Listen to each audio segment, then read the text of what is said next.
my wife declared. I need to spend time with my ex or the marriage is off. I replied calmly, okay, do it. Then I immediately set up 3 dates with her friends and flaunted my newfound freedom. She was shocked and begged to call the whole thing off. So there I was, sitting across from my wife Riley at our dining table on what I thought was going to be just another Tuesday night. You know how some moments feel like they're happening in slow motion? This wasn't one of those. This was more like getting hit by a freight train while you're checking your phone for the weather. Riley was doing that thing she does when she's nervous, twisting her wedding band around her finger like it's some kind of stress ball, or maybe a magic lamp she could rub to make uncomfortable conversations disappear. The apartment was quiet except for the distant hum of traffic from downtown and the occasional honk of some impatient driver who probably had their own relationship drama to deal with. Our dinner plates were still sitting there, half-eaten pasta getting cold, because apparently we were about to have one of those conversations that makes food taste like cardboard anyway. Riley cleared her throat, and I could tell she'd been rehearsing whatever she was about to say. You know that look people get when they've practiced something in the mirror? Yeah, that was her face right then. She straightened up, looked me dead in the eyes, and said, very steady and deliberate, I need to spend time with my ex, or the marriage is off. Just like that. 6 words that felt like a small explosion in our quiet little world. Not, I've been thinking about, or what would you say if, or even, I know this sounds crazy, but, nope. Straight to the nuclear option like she was ordering coffee. I need to spend time with my ex, or the marriage is off.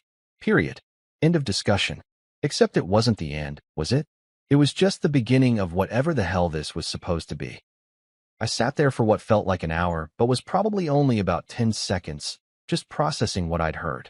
You know when you're watching a movie and something so ridiculous happens that you actually laugh out loud? That was the feeling bubbling up in my chest. Except this wasn't Netflix, and there wasn't going to be a happy ending in 90 minutes with credits rolling over some feel-good pop song. The thing is, I didn't raise my voice. I didn't slam my fist on the table or throw my napkin down like some dramatic soap opera character.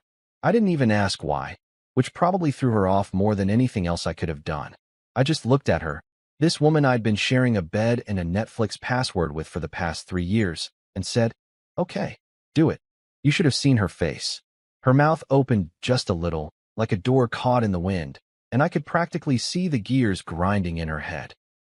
This wasn't how this was supposed to go down in whatever script she'd been writing in her mind. She expected me to beg, to fight, to throw myself at her feet and promise to be a better husband if she'd just reconsider. She wanted me to bargain, maybe offer couples therapy or a vacation to Cabo or whatever it is that desperate husbands throw at their wives when they're watching their marriages circle the drain. But here's the thing about ultimatums. They're not really negotiations, are they? They're power plays disguised as choices. When someone gives you an ultimatum, they're basically saying, dance for me, monkey, or I'm taking my ball and going home. And I've never been much of a dancer, so instead of giving her the dramatic reaction she was fishing for, I just pushed my chair back from the table and walked to the balcony. Our apartment's got this decent view of the city, nothing fancy, but you can see the lights stretching out toward the horizon like fallen stars.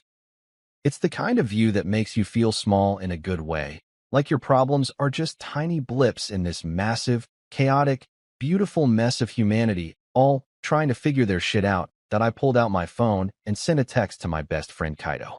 The guy's got this Zen thing going on that usually annoys me, but right then I needed someone who wouldn't immediately start screaming about lawyers and revenge and all that toxic masculinity bullshit that people think is helpful in situations like this. I kept it simple. She gave an ultimatum. I accepted calmly.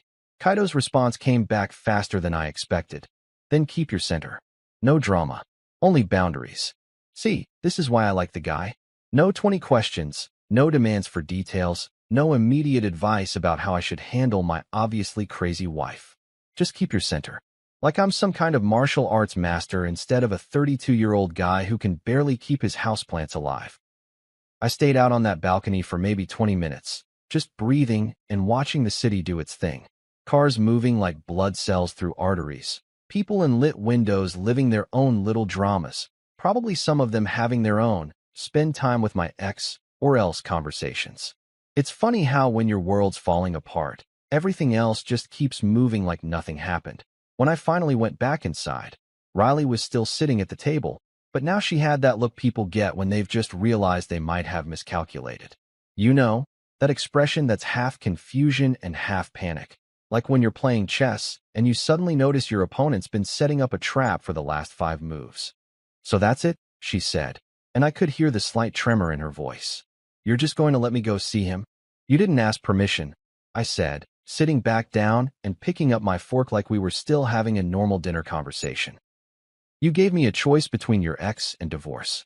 I chose your ex. Congratulations, you got what you wanted. The silence that followed was the kind that feels heavy, like the air before a thunderstorm. I could practically hear her brain working overtime, trying to figure out what had just happened and why it wasn't going according to whatever plan she'd cooked up. Maybe she thought I'd fight harder for us. Maybe she thought I cared more. Or maybe she just thought I was a bigger pushover than I actually turned out to be. But here's what I was thinking while I twirled pasta around my fork and pretended everything was totally normal. If my wife needed to threaten our marriage to spend time with another man, then maybe our marriage wasn't worth saving anyway. And if she was willing to blow up 3 years together for some nostalgic bullshit with her ex, then maybe I'd been married to someone I never really knew in the first place. The rest of dinner passed in that awkward kind of quiet where both people are pretending to eat while actually just moving food around their plates. Riley kept stealing glances at me like she was waiting for me to crack, to show some emotion, to give her something she could work with. But I was done dancing to her tune. That night, lying in bed next to someone who'd just threatened to leave me, I stared at the ceiling and felt something I hadn't expected. Relief. Not heartbreak, not anger, not even disappointment. Just this weird, calm sense of clarity, like I'd finally stopped trying to solve a puzzle that was missing half its pieces. Tomorrow would bring conversations about ground rules and boundaries and all the practical bullshit that comes with your spouse wanting to play house with someone else. But tonight, I was just going to lie here and listen to the city outside our window and think about what it means to have a center worth keeping. The next morning came with that awkward energy you get when someone's dropped a bomb in your living room, and now you're both tiptoeing around the crater pretending everything's totally fine. Riley was already up when I rolled out of bed, standing in the kitchen making coffee like she was performing some kind of domestic theater. You know that thing people do when they're trying really hard to act normal? Yeah, that was her whole vibe. Aggressively casual, like if she made the coffee just right, maybe last night's conversation would magically disappear and I shuffled into the kitchen in my boxers and that old Knicks t-shirt that's got more holes than fabric, and she turned around with this bright, fake smile that probably looked better in her head. "Morning, babe," she said, like she hadn't just threatened to torpedo our marriage 12 hours earlier. "I made your coffee the way you like it. The way I like it. Right. Because nothing says, I might leave you for my ex, like remembering how many sugars go in your husband's morning caffeine fix." I took the mug anyway, because I'm not an animal, and waited for whatever fresh hell she was about to serve up alongside my breakfast. "So," she said, settling down at the table with her own cup and that purposeful look people get when they're about to pitch you something you definitely don't want to buy. "I've been thinking about how this could work. You know, if we're going to do this thing. This thing." Like she was talking about trying a new restaurant or maybe switching cable providers. Not, spending quality time with the guy she used to sleep with before she met me. But sure, let's call it this thing and pretend we're all mature adults here. "I figured we should have some ground rules," she continued, pulling out her phone like she'd actually made a list. Because of course she had. Riley's the type who makes lists for everything. Groceries, vacation packing, apparently the terms and conditions of her extramarital nostalgia tour. To keep things healthy and transparent. Healthy and transparent. I almost choked on my coffee, but I just nodded and waited for her to lay out whatever rulebook she'd cooked up in her head while I was sleeping. "Okay, so first, honesty if asked. Like, if you ask me something direct about what I did or where I went, I'll tell you the truth. No lies, no hiding anything." She looked up at me like she expected a gold star for promising not to lie to her own husband. Second, be safe. Obviously. Like, common sense stuff. And third, no sleepovers. I'll always come home. And fourth, don't embarrass me. Like, don't go posting weird stuff on social media or telling everyone we know about our business. I sat there for a minute, just letting her words settle in the space between us. Ground rules. For my wife to hang out with her ex-boyfriend. Rules that she'd apparently spent considerable time thinking about, which meant this whole thing wasn't some spur-of-the-moment breakdown. This was planned, calculated. She'd been thinking about this for a while. Sounds reasonable, I said, and watched her face brighten like I'd just agreed to let her keep a puppy. Same applies to you, though. And there it was, that flicker in her eyes, like someone had just told her there was a quiz she hadn't studied for. The little pause where her brain had to catch up with what I'd just said. Because here's the thing about people who give ultimatums. They never expect you to flip the script on them. What do you mean? Same applies to me, she asked, and I could hear that note of uncertainty creeping into her voice. Well, if you get to revisit the past with your ex, I said, taking another sip of my coffee like we were discussing the weather, then I guess I get to explore some new present opportunities. With your friends. The silence that followed was the kind you could cut with a knife. Riley just stared at me like I'd started speaking Mandarin or maybe suggested we sacrifice a goat in the living room. This clearly wasn't part of her master plan.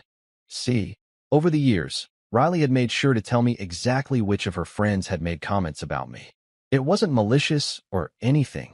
Just one of those things that happens when you're married and your spouse shares their social circle's observations. There was Amara, her college friend who'd always been warm and funny and had once mentioned that I seemed genuinely kind, which is rare. Tessa, her ambitious work friend who'd said I was actually intelligent, not just guy who thinks he's intelligent. And Noor, her blunt childhood friend who'd flat out told Riley that I was too good for her, after some argument we'd had about whose turn it was to clean the bathroom. I'd filed away these comments like sticky notes in my brain, not because I was planning anything, but because that's what you do when people say nice things about you. You remember them for the days when you're feeling like garbage about yourself. But now, sitting across from my wife who wanted permission to go play footsie with her ex, those mental sticky notes suddenly seemed relevant. You're serious? Riley said, and I could see her trying to figure out if I was bluffing. Dead serious. If the rules work for you, they work for me. Honesty if asked. Be safe. No sleepovers. Don't embarrass you. Fair's fair, right? I pulled out my own phone and started typing. 3 messages, each one polite and straightforward. To Amara. Hey, this might sound weird, but would you be interested in getting drinks Friday? Just as friends, Riley and I are working through some stuff, and I could use a friendly conversation. To Tessa. I know this is random, but would you want to grab dinner Saturday? No agenda, just thought it might be nice to talk to someone outside my usual circle. And to Noor, Coffee Tuesday. I have a feeling you might have some thoughts about the current state of my marriage. I hit send on all 3 before I could second-guess myself, then set my phone down and looked at Riley, who was staring at me like I'd just grown a second head. You can't be serious, she said, but her voice had gone up an octave, which meant she absolutely knew I was serious. Amara texted back first. Oh wow, yeah, okay. Everything all right. Cedar and glass at 7 work for you. Then Tessa. That does sound random, but sure. I know a place. Are you and Riley okay? And finally, Noor called. Actually called, which if you know Noor, means she had thoughts with a capital T. You're serious? She said when I picked up. She actually said that? She gave you an ultimatum about her ex? Fine, Coffee Tuesday. But I'm bringing honesty, and you might not like what I have to say.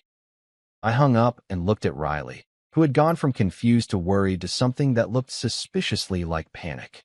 3 for 3, I said. Funny how that works out. This is not what I meant, she said, and there was an edge to her voice now, like someone who'd just realized their clever plan had a massive loophole they hadn't considered. What did you mean? I asked, genuinely curious. Because from where I'm sitting, you wanted the freedom to explore connections outside our marriage. I'm just asking for the same courtesy. The thing is, I wasn't doing this to hurt her or get revenge or any of that petty bullshit. I was doing it because if my marriage was going to survive whatever midlife crisis or existential breakdown or nostalgic bullshit Riley was going through, it was going to survive as equals, not as her getting special privileges while I sat at home like a good little husband, waiting for her to get this out of her system. Riley spent the rest of the morning in what I can only describe as a psychological tailspin, alternating between defensive justifications and wounded silence. She kept looking at me like she was trying to solve a puzzle, and I could practically see her brain working overtime to figure out how this had gotten so far out of her control so fast. But here's what she didn't understand, and what I was just starting to figure out myself. Respect without reciprocity isn't love. It's just well-dressed doormat behavior. And I was done being anyone's doormat, even my wife's. Friday rolled around faster than I expected, which is always how it goes when you're doing something that might blow up in your face.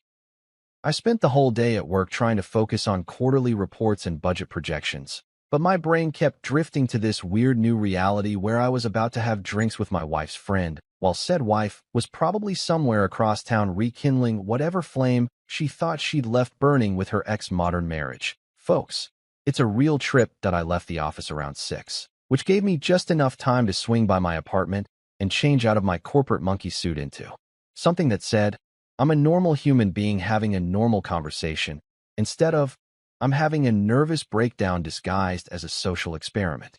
Jeans, button-down shirt, the leather jacket Riley bought me for my birthday last year because she said it made me look less like an accountant and more like someone who might own a motorcycle. The irony wasn't lost on me. Cedar and Glass turned out to be one of those trendy spots that tries really hard to look like it wasn't trying hard. Exposed brick, industrial lighting. The kind of place where they serve cocktails in mason jars and charge $15 for what's essentially fancy lemonade. It was exactly the sort of bar Amara would pick, and I spotted her right away at a high-top table near the window, wearing this teal dress that made her look like she'd stepped out of a magazine spread about effortless weekend style. Jules, the bartender, was this 20-something with sleeve tattoos and the kind of customer service smile that probably earned her excellent tips. She slid 2 mocktails toward us without being asked. Apparently, Amara had already ordered for both of us, which saved me from having to decode whatever hipster cocktail menu they were working with. So, Amara said after we'd done the obligatory small talk about traffic and weather and how surprisingly good the mocktails were, this is either the most mature thing ever, or we're all about to star in our own personal soap opera. I laughed, because honestly, what else do you do? Yeah, I'm still figuring out which one it is myself. Amara's got this easy laugh that probably made her popular in college and definitely makes her good at her job in marketing. It's the kind of laugh that makes you want to say funnier things just to hear it again. We talked about safe stuff first, her new apartment in Brooklyn that she loves except for the neighbor who apparently practices interpretive dance at 3 in the morning, my newfound obsession with running that started as stress relief and turned into actual enjoyment, the completely fucked state of the subway system that we all just accept like it's some kind of natural disaster we have to live with. But eventually, because we're both adults and not idiots, we got to the real reason we were sitting across from each other in a trendy bar on a Friday night, while our mutual friend was off doing God knows what with her ex-boyfriend. So Riley wants permission for nostalgia, Amara said, swirling her drink thoughtfully. But nostalgia's a poor guide, you know? It's like looking at your high school yearbook and thinking you were cooler than you actually were. The thing about Amara is that she's got this way of cutting straight to the heart of things without making it feel like surgery. She's not trying to fix anything or take sides or give advice you didn't ask for. She's just observing, like a really perceptive scientist studying human behavior in its natural habitat.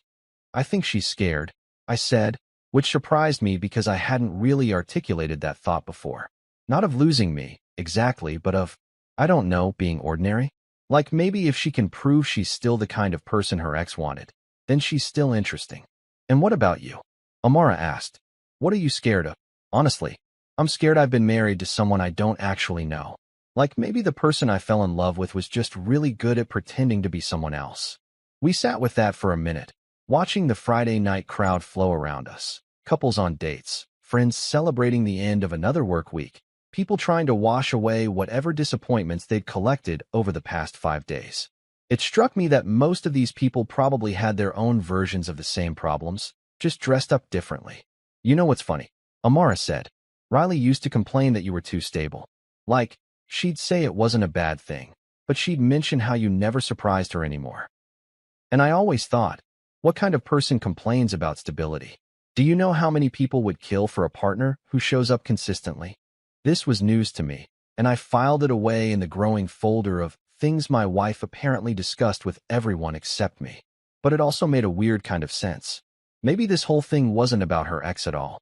Maybe it was about her needing to feel like she was still the kind of person who could make impulsive, dramatic choices instead of someone who'd settled into a comfortable life with a comfortable husband. So what happens now? I asked. Now you finish your overpriced mocktail.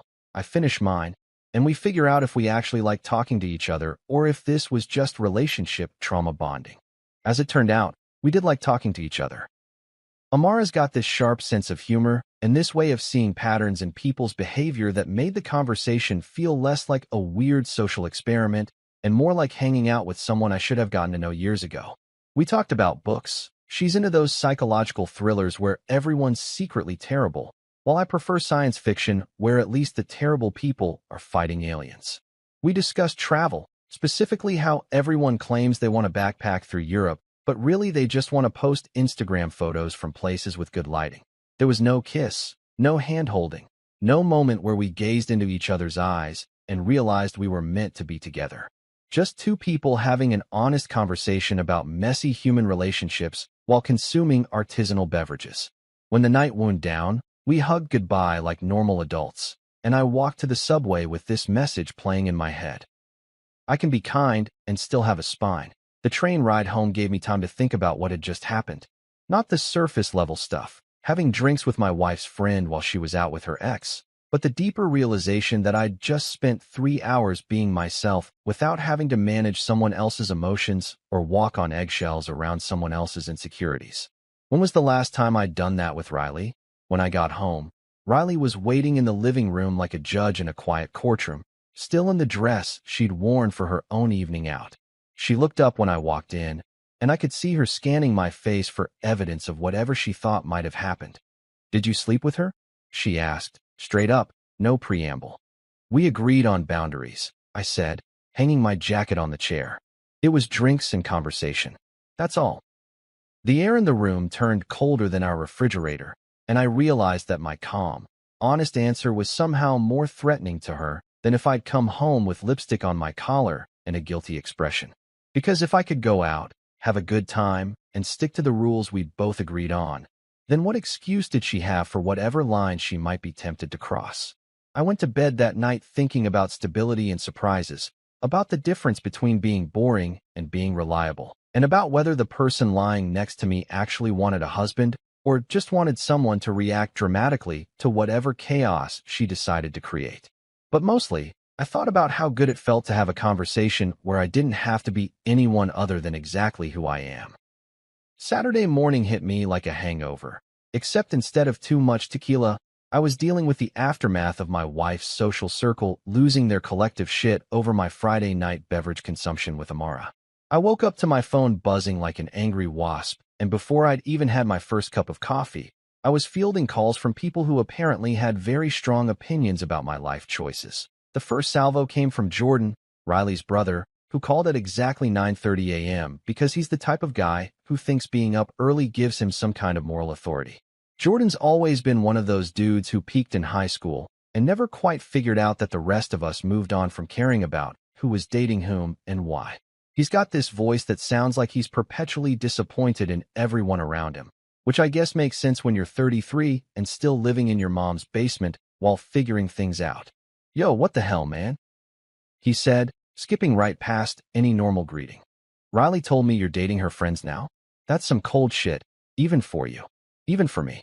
Like I had a reputation for being some kind of heartless bastard instead of the guy who'd been quietly putting up with his sister's emotional tornado for the past 3 years. I was standing in my kitchen in boxers and a t-shirt that said, "World's okayest husband," a gag gift from Riley that felt increasingly prophetic, trying to make sense of this conversation before my brain was fully online. "I'm not dating anyone," I said, measuring coffee grounds with the precision of someone who really needed caffeine to function. Riley gave me an ultimatum about seeing her ex. I accepted it and asked for the same courtesy she was giving herself. "Fair's fair. Fair's fair." Jordan's voice went up about 3 octaves, like I'd just suggested we sacrifice his firstborn child. "Dude, she's going through something. You're supposed to be supportive, not whatever this is." "What exactly is this, Jordan?"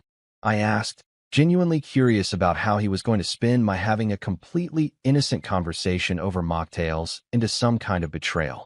Because from where I'm standing, I had drinks with a friend and went home alone. Riley did. What exactly last night? There was this pause where I could practically hear his brain short-circuiting, because apparently nobody had bothered to ask Riley for details about her own evening, which told me everything I needed to know about how this whole situation was being framed in the family group chat. "You're making it worse," he muttered, falling back on that classic move where people blame you for not handling their bad behavior gracefully enough. "I'm making it even," I replied, and hung up before he could launch into whatever lecture he'd prepared about how real men handle relationship problems. But Jordan was just the opening act. My mom called 20 minutes later, and I could tell from her voice that she'd been thinking about this all night. Aisha's got this way of cutting through bullshit that probably comes from raising 3 kids as a single parent after my dad decided that responsibility wasn't really his thing. She doesn't waste time on drama, but she also doesn't let you get away with being stupid. "Son," she said, and I could picture her sitting in her kitchen with her own coffee, probably already dressed and ready for whatever Saturday had in store. "I heard about what's happening with you and Riley." "Did you now?" I said, because in my family, news travels faster than gossip in a small town. "And what exactly did you hear?" "I heard that girl gave you some kind of ultimatum, and instead of fighting for your marriage, you're out here playing games with her friends." I sat down at my kitchen table, because this was clearly going to be one of those conversations that required my full attention. "Mom, I'm not playing games. Riley told me she needed to spend time with her ex, or she was ending our marriage." I said okay. Then I asked for the same freedom she was giving herself. "How is that playing games?" There was another one of those pauses that mothers are famous for, the kind where you know they're choosing their words carefully because they love you, but they also think you might be making a mistake. "Baby, I'm not saying you're wrong," she said finally. "But don't trade anger for dignity. Keep your dignity. And see, this is why I love my mom. She wasn't taking sides or telling me what to do. She was just reminding me who I am and who I want to be, regardless of what chaos is swirling around me." After we hung up, I sat there for a while thinking about the difference between dignity and doormat behavior, and whether it was possible to maintain both your self-respect and your marriage when your spouse was actively testing the boundaries of both.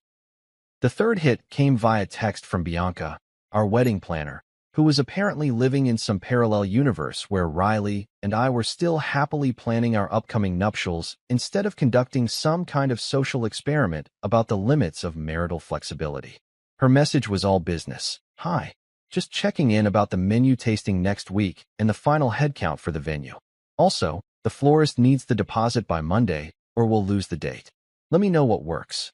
I stared at that text for a solid 5 minutes, just trying to process the surreal nature of discussing flower deposits while my wife was off exploring whether the grass was greener with her ex-boyfriend. It was like getting a cheerful reminder about your dentist appointment while your house was actively burning down around you.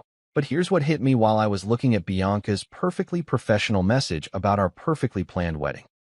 "You can cancel contracts, but you can't cancel character.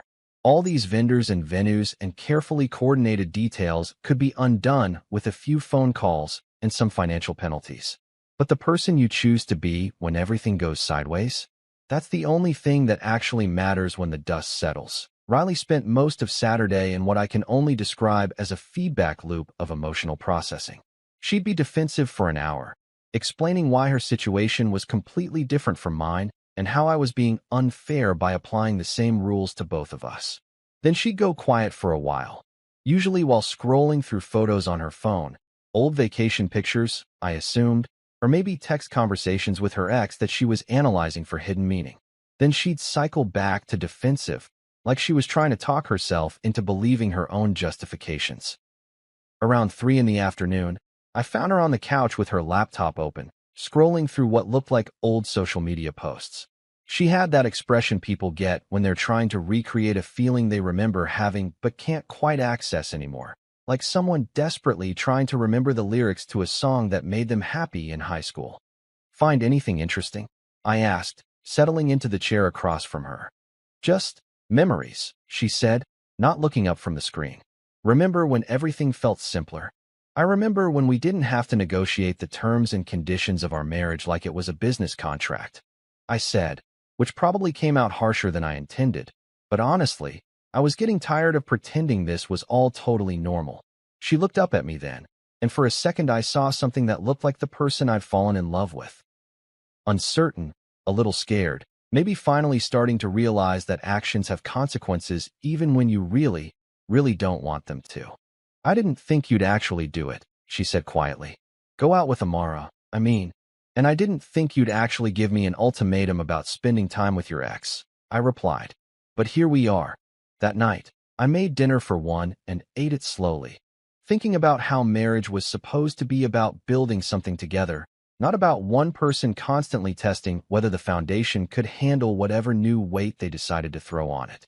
I thought about dignity and character and whether it was possible to love someone who seemed determined to see how much damage they could do before you finally broke. But mostly, I thought about how quiet the apartment felt when nobody was trying to justify the unjustifiable. Saturday evening found me standing outside Bella Vista, this cozy Italian joint that Tessa had picked, trying to shake off the weird energy from Jordan's morning guilt trip and my mom's well-intentioned reality check. The place had that authentic neighborhood vibe, not the kind of Italian restaurant that tries too hard with fake Tuscan murals and Dean Martin playing on repeat, but the sort where the owner's grandmother probably still makes the sauce and argues with customers about whether they're ordering enough food. Plants hung from every available surface like the place was trying to become a greenhouse, and the lighting was warm enough to make everyone look like they were having a better time than they probably were. I spotted Tessa right away at a corner table, looking like she'd stepped out of a boardroom and into date night without missing a beat. She had on this black blazer that probably cost more than my monthly car payment, but she wore it like armor instead of fashion. The kind of outfit that said, I'm here to conduct business, even if that business happens to be personal. When I walked over, she looked up from her phone with those sharp eyes that had probably made more than one corporate executive reconsider their quarterly projections. Tessa's got this way of looking at people like she's reading their annual report and deciding whether they're worth investing in. It should be intimidating, but somehow it just made me feel like I was finally dealing with someone who wasn't going to waste my time with bullshit. So, she said before I'd even fully settled into my chair, I'm not a prop for anybody's power game. If we're here, it's to talk like adults, not because you're trying to make Riley jealous or because she put you up to something weird. We clear on that? I respected the hell out of that opening move. No small talk. No pretending this wasn't exactly as strange as it obviously was. Just straight-up boundaries delivered with the efficiency of someone who'd clearly thought this through. We're clear, I said. I'm here because I wanted to have dinner with someone who might actually tell me the truth about what's happening instead of trying to manage my feelings about it. Good, she said, signaling the waiter with the kind of subtle hand gesture that said she'd definitely handled her share of business dinners. Because Riley already called me today, trying to get me to cancel. Of course she had. Because apparently my wife's strategy for dealing with the consequences of her ultimatum was to try to control every variable except her own behavior. I ordered the osso buco because life's too short for safe menu choices, and Tessa went with some kind of seafood pasta that probably had a name I couldn't pronounce without embarrassing myself. What did she say? I asked, genuinely curious about how this situation was being spun in Riley's version of events. She told me you were punishing her, Tessa said, taking a sip of the wine she'd ordered without consulting me, a power move I could appreciate. Said you were trying to hurt her by involving her friends. I told her that an ultimatum is a choice with teeth, and if she didn't want people to bite back, maybe she shouldn't have started chomping. That actually made me laugh, which felt weird given the circumstances. But there was something liberating about talking to someone who wasn't trying to protect my feelings or convince me that up was down and black was white. Tessa had this way of cutting through emotional fog with pure logic, like a really expensive knife through overcooked steak. You know what's funny? She continued, twirling pasta around her fork with the same precision she probably brought to contract negotiations. Riley's been complaining about feeling trapped in routine for months. Says you two never do anything spontaneous anymore. That marriage made everything predictable. But when you do something unexpected, suddenly you're the bad guy. This was becoming a theme. Apparently, my wife had been conducting a whole secondary conversation about our relationship with everyone except me. I was starting to feel like the last person to know that my own marriage was in trouble, which is either really sad or really pathetic, depending on how you want to look at it. So what's your take? I asked. Professional opinion from someone who's known her longer than I have. Tessa set down her fork and gave me that look again, the one that felt like being x-rayed by someone who actually knew how to read the results. Honestly, I think Riley's going through some kind of quarter-life crisis disguised as a relationship issue. She's 30, married, stable job, nice apartment, all the things she thought she wanted. But now she's wondering if this is all there is. And instead of dealing with that like a grown-up, she's decided to blow things up and see what happens. And her ex is what, exactly? The road not taken. More like the road she took and decided wasn't good enough the first time around, Tessa said. But memory's a hell of a drug. It edits out all the reasons you broke up with someone and leaves you with this highlight reel of the good parts. We spent the next hour talking about everything from Riley's tendency to romanticize the past to the general weirdness of modern relationships, where people somehow think they can have their cake, eat it too, and then complain that the bakery should have offered more flavors. Tessa had this theory that social media had basically ruined everyone's ability to be satisfied with normal human happiness, because there was always someone online living a more Instagram-worthy version of your life. The thing is, she said, gesturing with her wine glass, Riley's not a bad person. She's just scared of being ordinary. And you, unfortunately, represent ordinary to her right now. Stable job, predictable schedule, the kind of guy who remembers to take out the trash without being asked. That's not exciting enough for someone who's convinced herself she deserves fireworks every day. And what do you think I deserve? I asked. Someone who appreciates stability instead of taking it for granted, she said without hesitation. Someone who understands that fireworks are great for the 4th of July, but they're a terrible foundation for a relationship. When the check came, we split it without any weird awkwardness about who was paying, which somehow felt more intimate than if I'd tried to be chivalrous about the whole thing. We walked to the subway station together, and I found myself thinking that this was what adult conversation was supposed to feel like. Honest, direct, without all the emotional landmines that had become standard in my conversations with Riley. The platform. Tessa turned to me with something that might have been sympathy in her expression. For what it's worth, she said, I don't think this is really about her ex. I think it's about her trying to prove to herself that she's still the kind of person who can make dramatic choices. The problem is, she's making those choices at your expense. So what do? You keep being exactly who you are, she said. Don't apologize for being stable. Don't apologize for having boundaries. And don't let anyone convince you that being reliable is the same as being boring. When I got home, Riley was waiting with that same judicial expression she'd worn the night before, except this time there was an edge of something that looked suspiciously like panic. Maybe she was starting to realize that her carefully constructed narrative about my behavior wasn't holding up under scrutiny from people who actually knew both of us. You're ruining my friendships, she said before I'd even gotten my jacket off. Your ultimatum did that. I replied, hanging my coat on the chair with deliberate calm. I'm only refusing to be the only one who bleeds. The silence that followed felt different than the previous night's cold anger. This felt more like the moment when someone realizes their brilliant plan has just backfired spectacularly, and they're not sure how to fix it without admitting they were wrong in the first place. I went to bed thinking about fireworks versus foundations, and wondering when my wife had decided that predictable love was something to escape from instead of something to build on. Sunday afternoon rolled around with the kind of deceptive calm you get right before a hurricane makes landfall. I was sitting on the couch, trying to pretend I was reading the news on my tablet, when really I was just staring at the same article about municipal budget allocations for the 3rd time, when my phone rang with that special ringtone I'd assigned to Meredith, Riley's mother. Which sounds suspiciously like the theme from Jaws because I have a sense of humor about these things. Meredith's got this way of calling that makes you feel like you're being summoned to the principal's office, even when you're a grown-ass man who pays his own mortgage and has never missed a credit card payment. She's one of those women who perfected the art of disappointed authority sometime in the 80s and has been wielding it like a precision instrument ever since. Think Martha Stewart, but with less prison time and more opinions about other people's life choices. Hello, Meredith, I said, because we'd never quite graduated to the casual mom thing, despite 3 years of marriage and countless family dinners where she'd analyzed my career prospects and found them moderately adequate. I'm disappointed, she said, skipping right past any normal greeting because apparently we were jumping straight into the deep end of family drama. Her voice had that crisp quality that suggested she'd been practicing this conversation.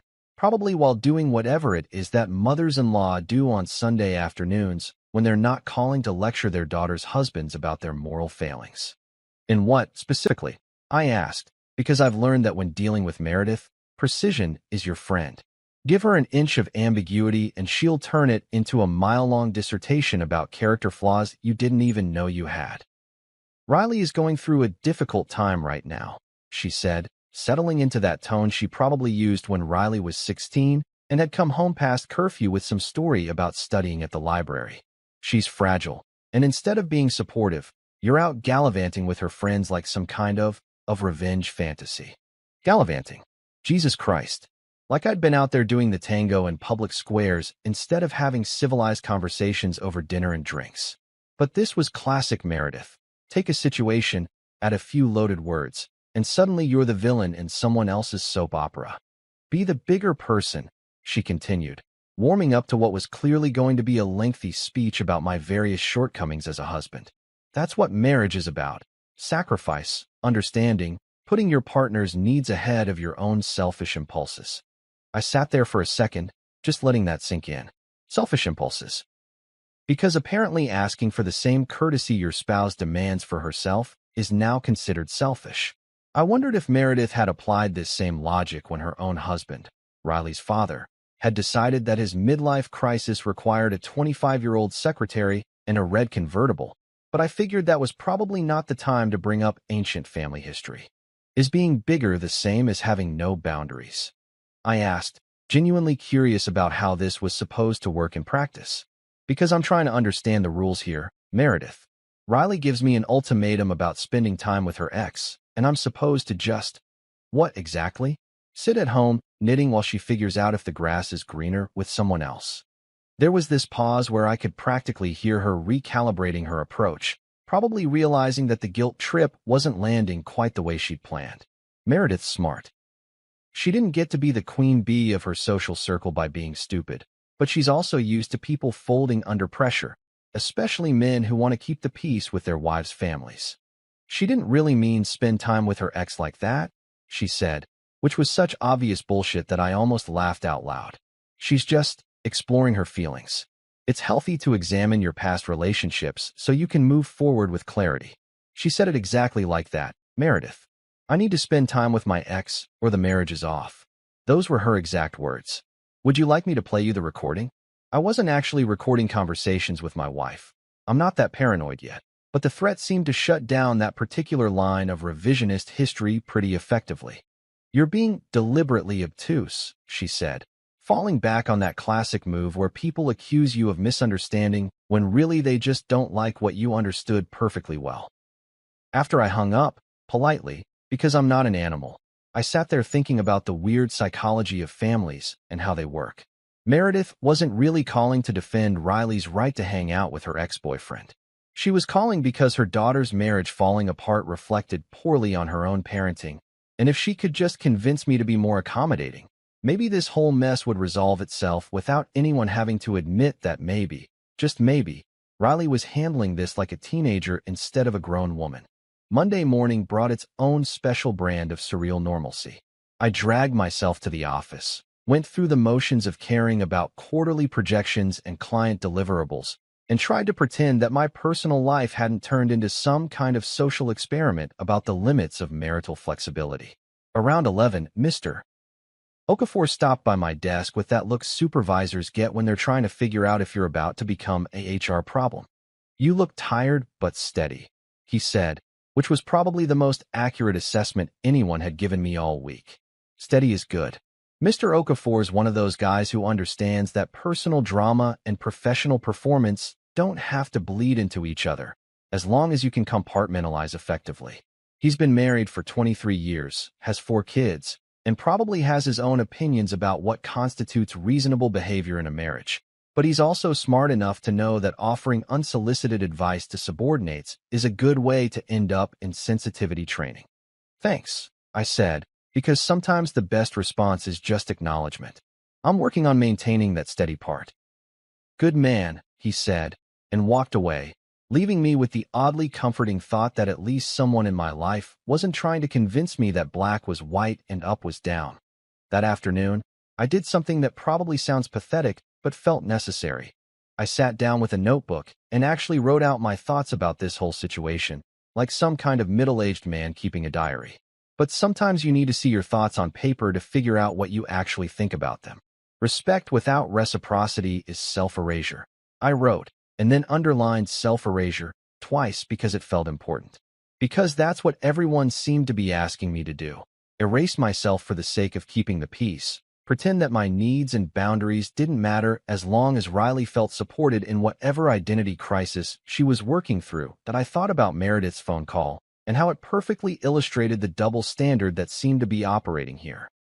Riley gets to explore her feelings and examine her past relationships for the sake of personal growth. But if I want the same courtesy, suddenly I'm being selfish and vindictive. Riley gets to test the boundaries of our marriage, but I'm supposed to just sit there and take it because that's what good husbands do. That night, I realized that this whole week had been like looking into a mirror. It showed who talked about values and who actually had them. All these people calling to lecture me about marriage and sacrifice and being the bigger person, but none of them seemed particularly interested in asking whether Riley's behavior was reasonable or fair. They just wanted me to absorb the damage and move on, like a human shock absorber for someone else's emotional chaos. That I went to bed that night thinking about the difference between being loving and being a doormat, and wondering when those two things had gotten so confused in everyone else's minds. Tuesday morning came with that crisp fall air that makes you feel like maybe the world isn't completely insane, just temporarily confused. I had about 4 hours to kill before my coffee date with Noor, which gave me plenty of time to overthink what was rapidly becoming the weirdest week of my adult life. I spent most of the morning at work trying to focus on spreadsheets and client calls, but my brain kept drifting to this conversation I was about to have with someone who'd known Riley since they were kids and probably had opinions about our marriage that she'd never shared with me directly. Noor had picked the grind, this bright little cafe near the Natural History Museum that looked like it had been designed by someone who really loved both coffee and succulents. The walls were covered with plants that probably had names I couldn't pronounce, and the lighting was that perfect combination of natural and artificial that makes everyone look like they're starring in their own indie film about urban 20-somethings finding themselves through caffeine consumption. That I got there about 10 minutes early, which is my usual strategy for conversations that might go sideways. Better to be sitting down with a drink in hand when the emotional bombs start dropping. I ordered something called a cours de deux because the barista looked like she'd judge me if I just asked for regular coffee, and found a table by the window where I could watch normal people living their normal lives while I waited to discuss the spectacular implosion of my marriage with my wife's most brutally honest friend. Noor showed up exactly on time, because she's the type of person who considers punctuality a basic life skill rather than an optional courtesy. She was wearing a denim jacket that looked like it had survived several decades and multiple fashion cycles, and she had that expression that people get when they're about to tell you something you probably don't want to hear, but definitely need to know. "Okay," she said, settling into the chair across from me without any of the social pleasantries that most people use to ease into difficult conversations. "I'm here because I care about you and Riley, but I won't enable foolishness, and what's happening right now is premium-grade foolishness." This was exactly what I'd expected from Noor, and exactly what I needed. No dancing around the subject, no trying to protect anyone's feelings, just straight-up honesty delivered with the efficiency of someone who'd probably been watching this train wreck build up speed for longer than I realized. "Tell me something I don't know," I said, taking a sip of my cours de deux, which turned out to be surprisingly good for something with a pretentious name. "Riley's got a pattern," Noor said, wrapping her hands around her coffee cup like she was warming up for a long conversation. "When she gets stressed, when life feels too stable or predictable, she chases validation like it's going to plug whatever hole she thinks she has in her soul. And right now, she's convinced herself that time with her ex will confirm she's still desirable, still interesting, still the kind of person who has options."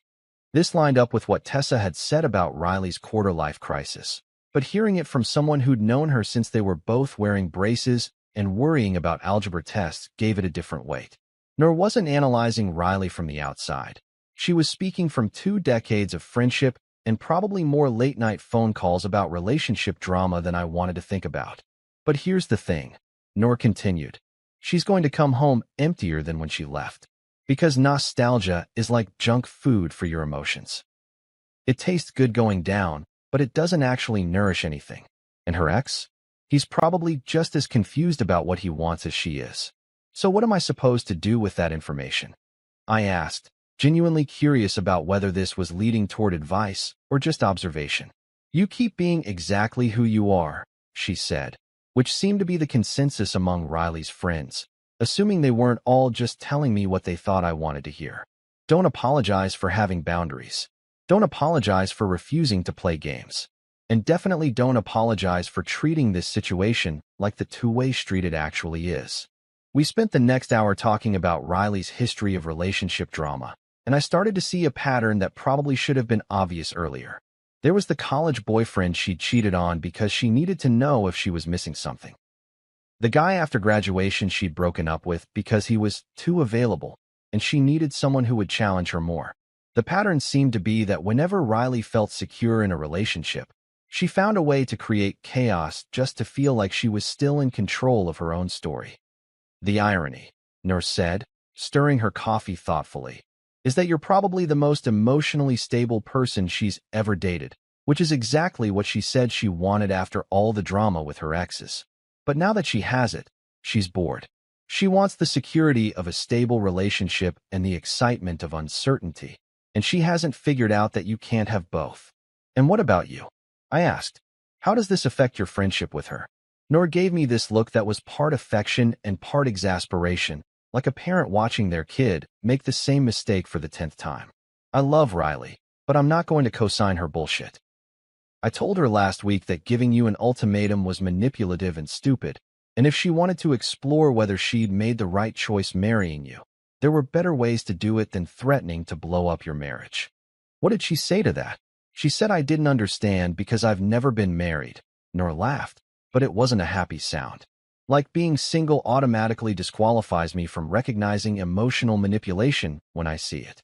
As our conversation wound down, we established what felt like a mutual understanding. We both cared about Riley, but we also weren't going to pretend that concern justified enabling her to treat me like emotional furniture she could rearrange whenever she got bored with the current setup. Noor made it clear that she wasn't interested in being used as ammunition in whatever psychological warfare Riley might try to wage, and I respected the hell out of that boundary. For what it's worth, she said as we got ready to leave, I think you're handling this better than most people would. A lot of guys would either turn into controlling assholes or complete doormats. You're just being reasonable, which is apparently revolutionary behavior in this situation. On the train ride home, I found myself thinking about patterns and cycles, about how people can spend years talking about wanting stability and then sabotage at the moment they get it. I thought about the difference between love and validation, and whether it was possible to build a life with someone who confused the two. But mostly, I thought about what Noor had said about Riley coming home emptier than when she left, and whether that emptiness was something I could help fill or just something I'd have to watch from the sidelines. That I typed a single line in my notes app. I will not live on a leash someone else can lengthen any time they feel bored. Then I put my phone away and watched the city scroll past the train windows, thinking about freedom and what it actually costs. Tuesday night felt like the end of something, though I wasn't entirely sure what. Maybe it was the end of pretending this whole situation was sustainable, or maybe it was just the end of my patience with everyone treating my marriage like some kind of social experiment where only Riley got to change the variables.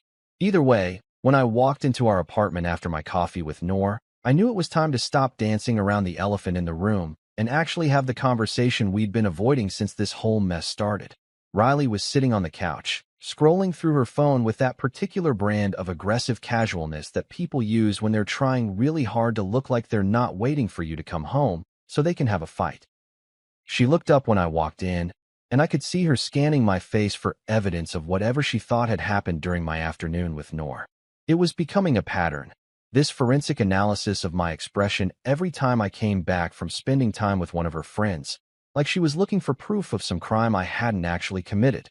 How was coffee? She asked, in that tone people use when they're asking one question but really want the answer to about 15 others. Enlightening, I said, hanging my jacket on the chair and settling into the space next to her on the couch. We need to talk. Something shifted in her expression then, like she'd been expecting this moment, but hoping it would never actually arrive. She set her phone down on the coffee table with the careful precision of someone who's trying to control every variable in a situation that's rapidly spinning out of control. "Okay," she said, and I could hear the wariness in her voice. "Talk." I took a breath and tried to organize the thoughts that had been bouncing around in my head for the past 4 days. This felt like one of those conversations where the words you choose matter, where you only get one shot to say what you actually mean before everything gets filtered through hurt feelings and defensive reactions and all the other noise that makes real communication impossible.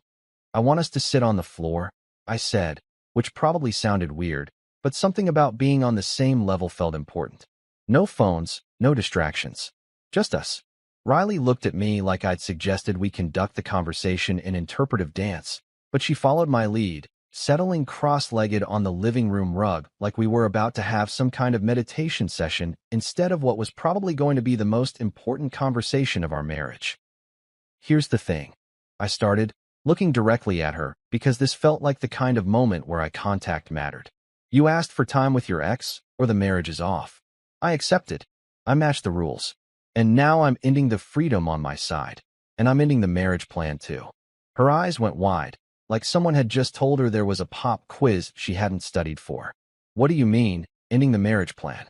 "I mean I'm calling off the wedding," I said, and the words felt both heavy and strangely liberating.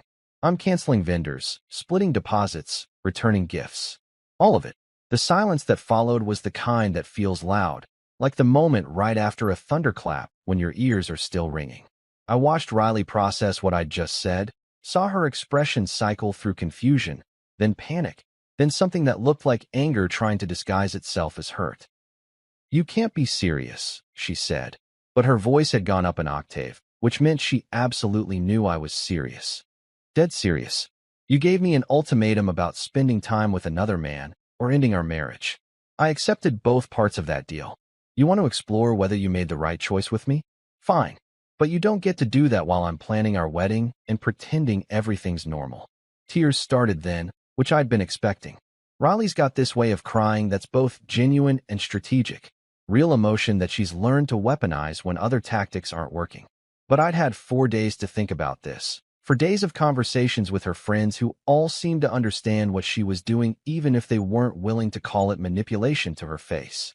"I didn't think you'd actually go out with them," she said, like this was somehow my fault for taking her words at face value. "And I didn't think you'd actually give me an ultimatum about your ex," I replied. "But your statement wasn't a question, Riley. You didn't ask for my thoughts or my feelings or whether there might be other ways to work through whatever crisis you're having. You told me what you needed and what would happen if you didn't get it. But I didn't mean, you meant exactly what you said. And now you're dealing with the consequences of saying it." The negotiation phase kicked in then, which is what always happens when people realize their bluff has been called and they're suddenly holding a losing hand. Riley tried tears, then anger, then bargaining, then back to tears, cycling through emotional strategies like someone channel surfing for a show that might hold their attention. "Can't we just pretend this didn't happen?" she asked finally, her voice small and desperate. "Can't we just go back to how things were?" And that's when I realized we'd hit the core of the problem. Riley wanted the ability to detonate our relationship and then act like the explosion never happened. She wanted to test our boundaries without any actual consequences, to see how far she could push before something broke, and then rewind the tape when she didn't like the results. "Pretending is how small lies become big life," I said, which sounded like something I'd read in a self-help book but felt true enough in the moment. "I'm done pretending that ultimatums are normal marriage communication. I'm done pretending that threatening to leave your spouse is an acceptable way to get what you want." Right in the middle of this conversation, Mrs. Adeyemi from next door knocked gently on our door. She's this sweet older woman who probably heard our raised voices through the thin walls and wanted to make sure nobody was bleeding. Even whispered pain leaks through apartment walls in this city, and our marriage's death rattle was apparently loud enough to warrant a wellness check. "Everything okay in there?" she called softly, and I could hear the genuine concern in her voice. "We're fine, Mrs. Adeyemi," I called back, though fine was probably not the word most people would use to describe a couple having a conversation about canceling their wedding on their living room floor. Just talking. When I heard her footsteps retreat, I turned back to Riley, who was looking at me like she was seeing me for the first time. Maybe she was. Maybe for 3 years, she'd been married to some version of me that existed only in her head. More pliable, more willing to absorb damage for the sake of keeping the peace. Trust is the house, I said quietly. Your ultimatum was the fire. She stayed quiet for a long time after that, just sitting there on the rug with tears running down her face, probably realizing that actions have consequences even when you really don't want them to. I felt sorry for her, in a way. Sorry that she'd convinced herself that love meant having the freedom to hurt someone without them fighting back. Sorry that she'd mistaken my stability for weakness and my kindness for stupidity. But I also felt something I hadn't expected. Relief. Relief that I'd finally said what needed to be said, that I'd finally drawn a line that actually meant something. Relief that I was choosing self-respect over the illusion of harmony. So what happens now, she asked. Now we figure out how to untangle 3 years of shared life, I said.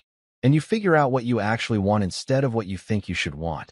I went to bed that night in the guest room, staring at the ceiling and thinking about the difference between love and hostage-taking, and whether it was possible to save a marriage from someone who seemed determined to destroy it.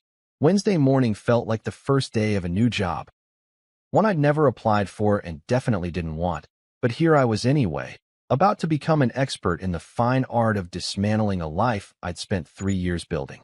I woke up in the guest room with that groggy disorientation you get when your brain needs a few seconds to remember why everything feels wrong. And then it all came flooding back. The conversation, the decision, the look on Riley's face when she realized I actually meant what I'd said. The first order of business was coffee, because you can't effectively destroy your own wedding plans without adequate caffeine. Riley was already in the kitchen when I stumbled out, standing at the counter with her laptop open, and that expression people get when they're trying to solve a math problem that keeps changing every time they look at it. She'd obviously been up for a while, probably doing that thing where you lie in bed at 4 a.m. running through every possible scenario and hoping one of them doesn't end with your life completely imploding.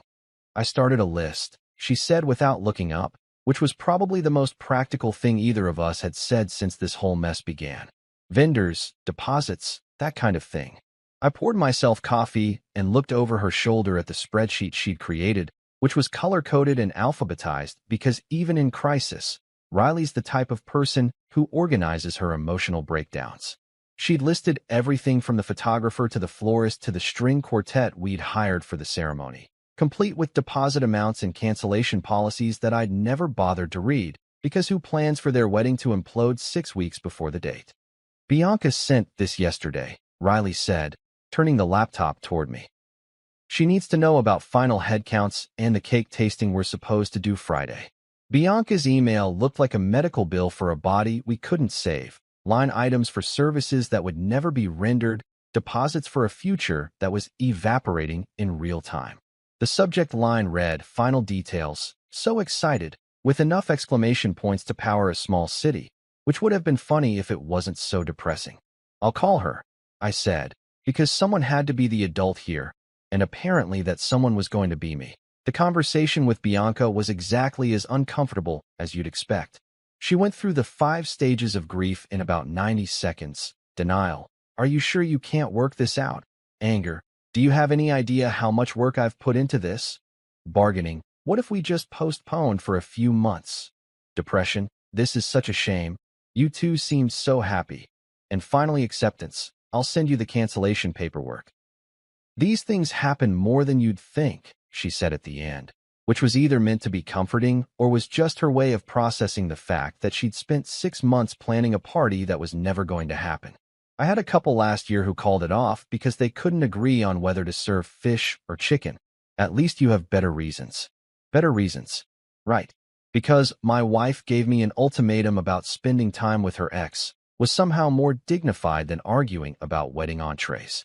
But I guess in the grand scheme of relationship failures, fundamental incompatibility about the nature of marriage probably does rank higher than disagreements about catering. The next week turned into a masterclass in the logistics of heartbreak. Canceling a wedding, it turns out, is like running a small business into the ground. There are contracts to break, deposits to forfeit, and a surprising amount of paperwork involved in officially declaring that your happily ever after is off the table. Some vendors were understanding, others were pissed, and a few tried to guilt-trip me into keeping my bookings because apparently my personal drama was interfering with their quarterly revenue projections. Riley handled her half of the cancellations with the same methodical precision she brought to everything else, checking items off our shared spreadsheet like we were planning a move instead of dismantling our entire future. We developed this weird efficiency around the whole process, dividing tasks, coordinating phone calls, splitting costs without drama. It was probably the most functional we'd been as a couple in months, which felt like cosmic irony at its finest. The photographer wants to keep the engagement session deposit, Riley said Thursday evening, reading from an email on her phone. But she'll release the wedding day payment since we're canceling with more than 30 days' notice. That's fair, I said, updating our shared document with the new information. At least we got some decent pictures out of it. Those engagement photos were sitting in a folder on our computer somewhere, 47 images of us looking happy and in love and completely unaware that our relationship was heading toward this exact moment. I wondered what we'd do with them now. Keep them as evidence of better times, or delete them like digital exorcism. The gifts were their own special category of awkward. 3 years of engagement had resulted in a steady stream of wedding presents from friends and family who'd apparently been more optimistic about our future than we were. Returning them felt like admitting failure to everyone we knew, but keeping them felt like some kind of emotional fraud. Your aunt sent back the salad bowl set, Riley said, opening a package that had arrived that morning. With a note. The note was exactly what you'd expect from my father's sister, brief, disapproving, and heavy on the implications about personal responsibility. Perhaps you'll have better luck with the next one, she'd written, which was either optimistic or just passive-aggressive, depending on how you wanted to read it. Friday afternoon, Riley tried one more negotiation session at our front door, catching me as I was leaving for what had become my daily run, a new habit that started as stress relief and turned into the only hour of the day when my brain could actually quiet down. "Can't we just pretend this didn't happen?" she asked, her voice small and desperate in a way that reminded me of the person I'd fallen in love with 3 years ago. "Can't we just go back to how things were before all this started?" And that's when I realized we'd reached the fundamental disconnect that probably should have been obvious from the beginning. Riley wanted the ability to unsay things, to take back actions, to rewind time to before she decided our marriage needed testing. But words have weight, and actions have consequences, and some things can't be undone just because you don't like how they turned out. Pretending is how small lies become big life, I said, which was becoming my unofficial motto for this whole experience. I stopped arguing with reality. That weekend, I moved into a small one-bedroom apartment across town. Nothing fancy, just a place with good light and enough space for me to figure out who I was when I wasn't half of a couple. The moving process was surprisingly painless, probably because I'd been emotionally checking out of our shared space for weeks without realizing it. Marco, my spotting partner at the gym, helped me carry boxes and offered the kind of practical support that men excel at, showing up, doing the work, not asking too many questions about feelings. "You're breathing deeper," he said as we loaded my desk into his truck. I stopped arguing with reality. I told him, which seemed to make sense to him in a way that it probably wouldn't to most people, that my mom came by that first evening in my new place, bringing homemade jollof rice, and the kind of maternal presence that doesn't require explanation or justification. She sat on my secondhand couch, the only furniture I had besides a bed and a folding table, and we ate dinner mostly in silence, which was exactly what I needed. "You did the right thing," she said finally, as we were cleaning up the dishes. "Did I?" "You stopped letting someone else define the terms of your own life," she said. "That's always the right thing, even when it's hard." That night, I lay in my new bed in my new apartment, listening to different traffic patterns and different neighbor sounds, and felt something I hadn't expected: peace. Not happiness exactly, but the quiet satisfaction of someone who'd finally stopped trying to solve a puzzle with missing pieces. A month later, I was sitting in my new apartment on a Saturday morning, drinking coffee from a mug that actually belonged to me instead of being part of some joint household inventory, when I realized something profound. I hadn't checked my phone for relationship drama in about 2 weeks. That might not sound like much to normal people, but for someone who'd spent the better part of a year walking on eggshells and monitoring the emotional weather patterns of his marriage, it felt like a minor miracle. The stories that had been flying around our social circle for the past few weeks were exactly what you'd expect when a couple implodes in semi-public fashion. Riley's version of events, as reported by various mutual friends who felt compelled to share their intelligence with me, painted me as cold, manipulative, and cruel. The kind of husband who'd rather destroy his marriage than work through problems like a mature adult.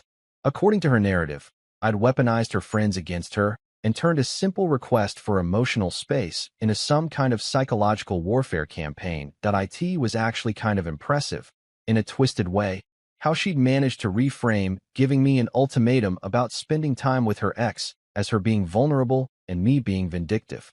The story had evolved through multiple retellings until it bore only passing resemblance to what had actually happened, like a game of telephone played by people who'd already decided who the villain was supposed to be. But here's the thing about truth. It doesn't actually require a public relations campaign. The people who were actually in the room during the key moments, who'd heard the actual conversations and witnessed the actual behavior, knew the timeline and the terms. Amara, Tessa, Noor, Kaido, my mother.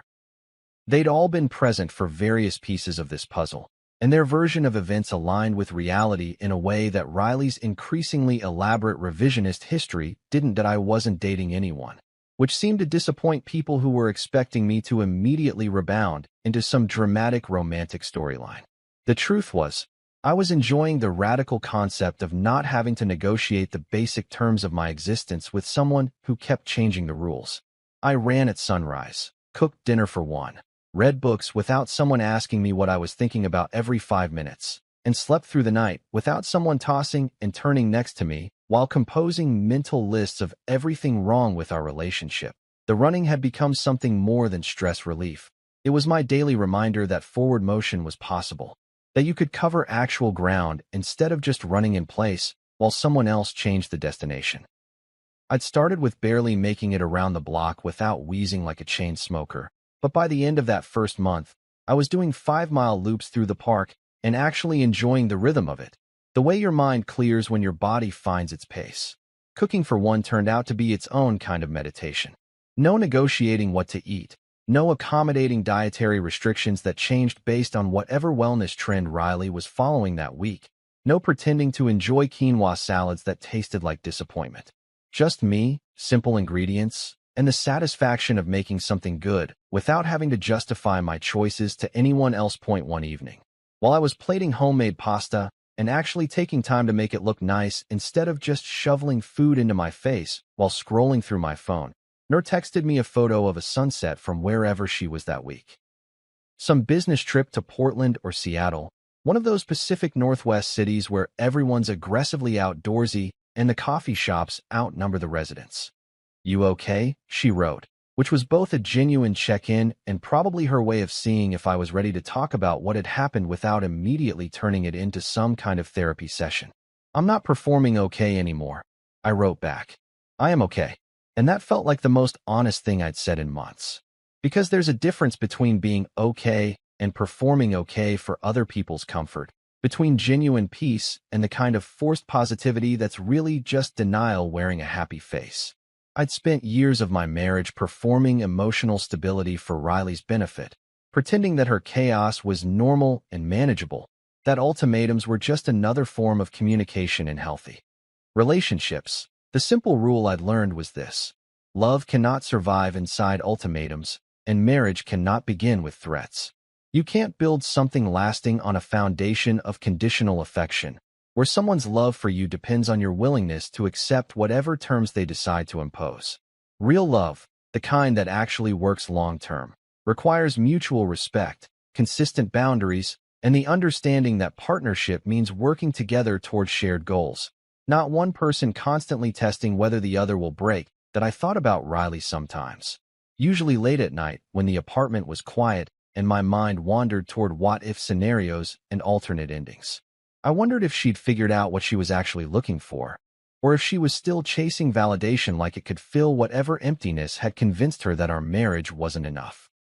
I hoped she was happy, in the way you hope for someone you used to love but couldn't save from themselves. The weird thing about the whole experience was how much it had taught me about my own boundaries, about the difference between being accommodating and being a pushover. For years, I prided myself on being the kind of partner who didn't create drama, who could roll with whatever chaos life threw at us. But there's a point where flexibility becomes self-erasure, where being understanding means accepting treatment that no reasonable person should have to accept. Marco had noticed the change during one of our gym sessions, commenting that I seemed lighter somehow, less like I was carrying invisible weight around with me everywhere I went. "You're moving different," he said while spotting me on bench press. "More confident, I guess." I stopped trying to control things I can't control, I told him, which was another way of saying I'd finally learned the difference between working on problems and enabling someone else's refusal to work on themselves. My mom called every Sunday, not to check up on me, but just to maintain the connection, the way she'd always done even when I was married and presumably had someone else to talk to about life's daily nonsense. We'd talk about her garden, my work, the neighbors' various dramas, the kind of comfortable conversation that doesn't require emotional labor or careful navigation around sensitive topics. "You sound like yourself again," she said one Sunday, which made me realize I hadn't sounded like myself for a long time. That's good. That's how it should be. As winter started creeping into fall, I found myself thinking less about what I'd lost and more about what I'd gained. Freedom felt nothing like the flaunting, dramatic version I'd expected. It felt like breathing without asking permission, like making decisions based on what actually made sense instead of what might avoid conflict, like going to bed at night without wondering what fresh crisis tomorrow might bring. I turned off my phone during dinner now, not because I was trying to prove some point about mindful living, but because I wanted to taste my food and think my thoughts without the constant buzz of other people's emergencies and opinions. I ate slowly, cleaned my kitchen afterward, and felt grateful for the simple pleasure of a life that belonged entirely to me.